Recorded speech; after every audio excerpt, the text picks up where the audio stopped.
Mid-Year Listening Test, Part 2A. You will hear a short talk and some questions. Before the talk, you will have time to read the questions.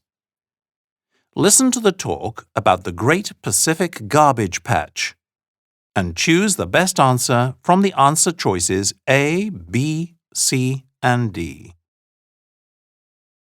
Floating in the North Pacific Ocean is something no human being can be proud of.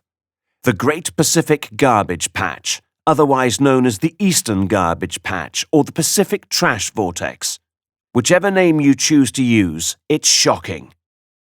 The garbage patch is made up of rubbish that comes from coastal areas of both North America and Asia, as well as that from vessels that sail through the area. It's a result of ocean currents moving this waste to one location. These ocean currents move in a circular pattern, and this movement of the water draws rubbish in towards the center of the patch, where it becomes trapped and cannot escape. While rubbish from North America takes 5 or 6 years to become part of the garbage patch, waste from Japan and other Asian countries takes closer to a year. Composed mainly of plastic, the garbage patch is estimated to be roughly twice the size of the American state of Texas. In other words, huge. When people hear the words garbage patch, many of them mistakenly believe that it is a huge island of plastic rubbish floating on the surface of the ocean, able to be seen for miles around. This is not the case, however, because in water, plastic breaks down into smaller pieces, very often tiny pieces called microplastics. Microplastics make up the largest part of the garbage patch and can't be seen by the naked eye.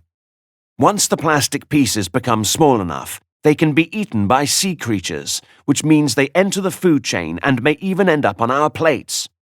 While larger pieces of plastic do float on the surface, other pieces sink to the middle or the bottom of the ocean. These larger pieces of plastic are also a threat to sea life. For example, sea turtles may mistake plastic bags for jellyfish and eat them, and the plastic rings used to hold 4 or 6 soft drink cans together get stuck around the necks of many marine animals and birds, which kills them. Interestingly, many climatologists who study weather patterns and the climate, and other scientists who study the oceans and seas predicted back in 1988 the existence of something like the garbage patch. However, it was actually Charles Moore, an oceanographer, who discovered it in 1997 while he was sailing from Hawaii to California with his crew after competing in a yacht race. The environmental organization that he had founded in 1994 then turned its attention to raising awareness of this serious environmental problem.